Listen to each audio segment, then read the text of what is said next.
नमस्ते। आज सुनिए मृत्युंजय का 50वां भाग। जब द्रौपदी को राजसभा में ले आया गया और दुशासन पकड़ के ले आया और दुर्योधन उसको अपनी जंघा पर बैठने के लिए कह रहा है, दुशासन ने एकदम पांचाली के अंशुक की चुन्नट पर हाथ डाला। बौखलाई हुई नागिन की तरह पलटकर द्रौपदी ने उसके सशक्त हाथ को किटकिटाकर काट लिया। तड़प कर उसने दोनों हाथ झिड़के। आकाश से जैसे बिजली छूटती है वैसे ही वह उसके हाथ से गरजती हुई छूट चली। वह सभागृह में चक्कर काटने लगी, व्याकुल होकर छटपटाने लगी, हाथों से छाती पीटती हुई चीखने लगी। जलती मशाल जैसी दिखाई देने वाली वह श्यामला चक्राकार घूमने लगी। मशाल की ज्योति और भड़की। दौड़ दौड़ कर थकित पांचाली अंत में पितामह के आसन के सामने सीढ़ी पर खड़ी खड़ी ही धड़ाम से नीचे गिर पड़ी, जैसे आंधी में असहाय कदली वृक्ष गिर पड़ता है। शोर करती हुई आंधी के साथ जैसे गवाक्ष की किवाड़ दीवार पर धड़ाधड़ टकराती है, वैसे ही वह अपना मस्तक पत्थर की सीढ़ी पर निरंतर धड़ाधड़ पटकने लगी। असह भाव से मैंने आंखें बंद कर ली, लेकिन आंखें बंद करने से क्या सत्य कभी छिप सकता है? पितामह, चीख की आर्द्रता से चौंक कर मैंने आंखें खोली। लाजाओं की तरह शब्द खिल रहे थे। मैं महाराज पांडु की बहू, आपकी कन्या ही हूँ। पितामह उठिए, इस चांडाल के हाथ उखाड़ फेंकिए। आंचल पसार कर मैं भीख मांगती हूँ। कुरुओं की इस प्राचीन राजसभा में मेरे शील का व्यापार मत होने दीजिए। उठिए, कुरुओं के कुल की स्त्रियों की लज्जा रक्षण की परंपरा इस मदांध नीच को खड्ग द्वारा दिखा दीजिए। परंतु पितामह भीष्म का मस्तक डंठल से टूटे हुए कमल की तरह झुका ही रहा। मैंने समझा था कि मेरे लिए अखाड़े में गूंजने वाले धनुष टंकार जैसा उनका तीव्र स्वर पुनः राजसभा में गूंजेगा, परंतु वह गूंजा नहीं। पितामह भीष्म, कुरुकुल का मेरुदंड, वशिष्ठ का अधिवेद शिष्य, वह भीष्म भी सिर झुकाकर चुप ही था। पितामह को स्तब्ध देखकर द्रौपदी की आंखें फटी रह गई। हाथों से छाती पीटती हुई वह चिल्लाई, महाराज! उसका आक्रोश सभागृह की छत को भेदकर कहीं आकाश को हिला न दे, मुझको ऐसा ही लगा। कानों में अनेक बिजलियां कड़कने लगी। कर्ण, उठ उठ कर्ण! घंटों तक अर्थिदान करने वाले सूर्यशिष, उठ! अंधकार के इस साम्राज्य को जला दे। उठ! तेरे एक ही शब्द से सभागृह का स्वरूप तेरे विचारानुसार बदल जाएगा। महाराज, अपने अविचारी अत्याचारी पुत्र को रोकिए। राजमाता, मेरी लज्जा रखिए। मैं दासी बनकर कुरुओं की इस राजसभा को प्रतिदिन झाड़ने को तैयार हूँ। आपके राजवस्त्र धोने को तैयार हूँ, केशभूषा करने को तैयार हूँ। अपने हाथ महाराज के सामने सीढ़ी पर पटक कर महाराज, महारानी कहकर वह विलाप करने लगी। उसकी कलाइयों के सुवर्ण कंकड़ आघात लगने से पिचक गए, परंतु राजदंड उठाया नहीं गया। बाज की तरह झपट कर दुशासन ने उसके मुक्त केशों की लटें मुट्ठी में पकड़ ली। कोलाहल करते हुए गिरने वाले प्रपात की तरह ठहाका लगाकर हंसता हुआ वह बोला, ए दासी, किसको चांडाल और नीच कहती है? मुझको? हाथ में पकड़े हुए केशों को उसने तीव्र झटका दिया। लता को झटका लगते ही जैसे उस पर के फूल हिलते हैं, वैसे ही उसका सिर हिल उठा। उसके सिर का झटका कसक बनकर सीधा मेरी पीठ में कहीं गंभीरता से उभर आया। अपने इन नपुंसक पतियों को चांडाल कह, दुशासन ठठाकर हंसता ही जा रहा था। यह सब घटनाएं देखकर मेरा संपूर्ण शरीर घृणा से रोमांचित हो उठा, लेकिन केवल क्षण भर के लिए। उस दिन की गर्वोन्नत ग्रीवा यही थी, बारंबार तिरस्कार से झटका देने वाली। यही वह आत्माभिमानी स्त्री थी, पांचाली। दुशासन द्वारा केश पकड़ लेने पर वह उसी स्थिति में सभागृह के सभी सभासदों को पुकार पुकार कर कहने लगी। दुशासन उसके पीछे पीछे घिसटता चला आ रहा था।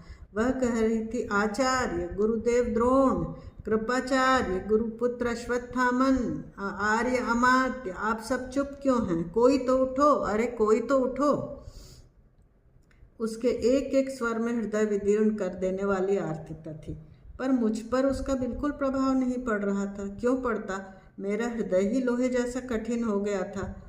छाती पीटती हुई, हाथ फैलाकर आक्रोश करती हुई वह प्रत्येक के आसन के सामने होकर आगे सरकने लगी। हस्तिनापुर के श्रेष्ठ पुरुषों, समरांगण में चमकने वाले वीर योद्धाओं, मैं असहाय अबला पांचाली आज आंचल पसारती हूँ। मुझको अपनी समर्थ भुजाओं का अभय दो। उठो, इस अभागिनी भगिनी को इन दुष्टों के हाथ से मुक्त करो। एक स्त्री का विलाप आपके पुरुषार्थ को क्या जागृत नहीं कर पा रहा है? मुझे लगा अब वह मेरे पास आएगी, वह क्योंकि धीरे धीरे आगे बढ़ रही थी। पांडवों के प्रति दया की प्रतीति अब नहीं रहेगी, उसमें स्त्री दया का खोखला अभिमान भी नहीं रहेगा। यह मैं सोच रहा था। केवल एक अभयदान रहेगा, केवल अभयदान। कर्ण, मेरी लज्जा रखो, कहकर हस्तिनापुर की कोई भी साधारण स्त्री त्रस्त होकर मेरी ओर दौड़ती आती तो हर समय और हर अवसर पर मैं उसको यही दान देता। फिर यह तो पांचाली थी, अपना जीवन दान करके भी मैं उसकी रक्षा करता। एक हाथ फैलाकर दूसरे हाथ से दुशासन को ढकेलती हुई वह एक के बाद एक आसन के सम्मुख आक्रोश करती हुई आगे सरकने लगी। मेरी दाईं ओर बैठे युवराज पद्मनाभ को उसने व्याकुल स्वर में पुकारा। युवराज पद्मनाभम! अखाड़े में सहस्त्रों मुखों ने अर्जुन का और मेरा जो जय जयकार किया था वह भी उतना तीव्र नहीं था जितना तीव्र उस अकेली अबला का आक्रोश। परंतु पद्मनाभ ने सिर नहीं उठाया। अगले ही क्षण वह डबडबाई आंखों से मेरे आसन के सामने आकर खड़ी हो गई। क्षण भर के लिए ही उसने मेरी ओर देखा। आत्मोन्नत क्षत्राणी का सदा विद्यमान रहने वाला सीधा साधा भाव भी उसकी आंखों में नहीं था। मुझको ऐसा लगा, परंतु केवल क्षण भर के लिए। आसन से उठता हुआ कमर में लटकते खट की मूठ पकड़कर मैं तनकर खड़ा हो गया। अब उसके होठों से उसका एक शब्द ही बाहर आने वाला था, अंगराज, और दूसरे ही क्षण मैं दुशासन से उसी प्रकार जूझने को तत्पर हो चुका था जैसे जरासंध से जूझा था। मुझको खड़ा होता देखकर पितामह, अश्वत्थामा, कृपाचार्य, गुरु द्रोण सबने आश्चर्य से अपने सिर उठा लिए। ग्रीष्म में गंगा तट पर तप्त हो जाने वाले पाषाण की तरह मेरा शरीर अतिशय संतप्त हो गया था। कानों में शंखनाद जैसी अज्ञात सीटी गूंज रही थी। मैंने अपने कान उस एक शब्द की ओर लगा दिए, परंतु एक शब्द का भी उच्चारण न कर वह सिर झुकाकर जैसी की तैसी आगे बढ़ गई, चुपचाप, भीतर ही भीतर सिसकती हुई। न जाने क्यों मुझे ऐसा लगा जैसे मेरे सिर पर सहस्त्रों बिजलियां टूट पड़ी हो। वह आगे क्यों बढ़ गई? किस भावना से? क्या यह सोचकर कि एक क्षत्राणी एक सूतपुत्र के आगे दीनता से अपना हाथ क्यों फैलाए? फिर मस्तक में अनेक प्रश्नों के भुजंगों ने फन खड़े कर लिए। तूफानी घोड़े की तरह विचार दौड़ने लगे। इच्छा हुई कि दोनों कानों पर हाथ रखकर गला फाड़कर चिल्लाकर उससे कह दूं, इतनी जोर से कि उस आवाज़ से देह पर का कवच भी तड़क जाए, मैं सूतपुत्र नहीं हूँ, मैं अंगराज हूँ। अपने स्वयंवर में उचित अनुचित सब कुछ कहकर उसने मेरे स्वाभिमान के चिथड़े चिथड़े कर दिए थे। और आज कुछ न कहकर उसने ठोकर के एक ही आघात से उन चिथड़ों को धूल में फेंक दिया था।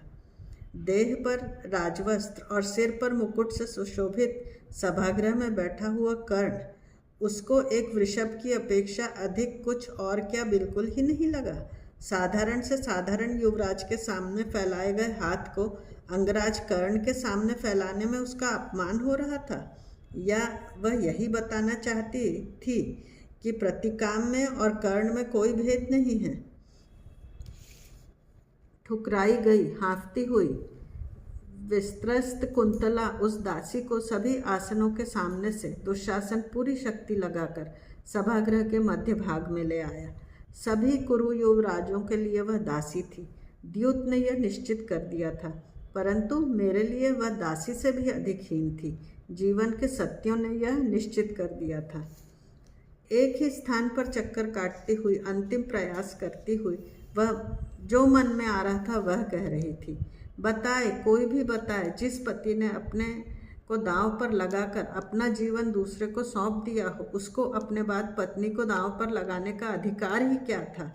धर्मराज कहे जाने वाले मेरे पति भी धर्म के अनुसार ही सबको समझा दें कि अपने बाद मुझको दांव पर लगाने का अधिकार उनको किस धर्म ने दिया? स्त्री का अपमान करने वाला हाथ समाज और राज्य को विनाश के गर्त में ही डाल देगा। आप में से प्रत्येक का जन्म एक स्त्री की वत्सल कुक्षी से ही हुआ है, यह भी याद है क्या आज आपको? क्षण भर के लिए चारों ओर श्मशान शांति छा गई। दुशासन की मुट्ठी ढीली पड़ गई। शांत जलाशय में जैसे कोई खवल मछली झुंड से अलग होकर उछलकर जल के पृष्ठभाग पर आ जाए, वैसे ही दुर्योधन का भाई विकर्ण उठा। हाथ उठाकर अपने से बड़े दुशासन को अधिकारपूर्ण स्वर में बोला, दुशासन, पांचाली के शरीर को स्पर्श भी मत कर। सभी जन याद रखें कि महारानी तप्ती, नलिनी, भूमिनी, सुदक्षिणा, विरजा, देवयानी, गंगा और सत्यवती द्वारा सुशोभित की गई राजसभा है ये। यहाँ राजस्त्री पर अन्याय करने का अर्थ है मंदिर में साक्षात देवता की प्रतिमा को पैरों तले रौंदना। जो पति स्वयं को द्यूत में हार चुका हो, उसको अपनी पत्नी को दांव पर लगाने का कोई भी अधिकार नहीं है। अन्याय के सहारे चलने वाली राजव्यवस्था, समाज या धर्म विश्व के प्रवाह में नहीं टिक सकता। अंधे और मूर्ख सभासदों, एक रजस्वला एक वस्त्रा स्त्री पर वीरों की सभा में यह सरासर अन्याय किया जा रहा है। बताओ, अपने किसी पूर्वज के कार्यकाल में इतना घृणित कार्य हुआ है क्या? किसी ने सुना है क्या? जिस सभागृह में दिग्विजय और अश्वमेध के घोड़े भेजने पर हिमालय को बांधने वाले विचार विमर्श किए गए, उसी सभागृह में आज एक अबला की लज्जा की रक्षा के लिए सिसकियां गूंज रही हैं, और वह भी कुरुकुल की ही एक बहू की। धन्य है उन कुरुओं का यह राजसिंहासन और धन्य है यह योद्धा।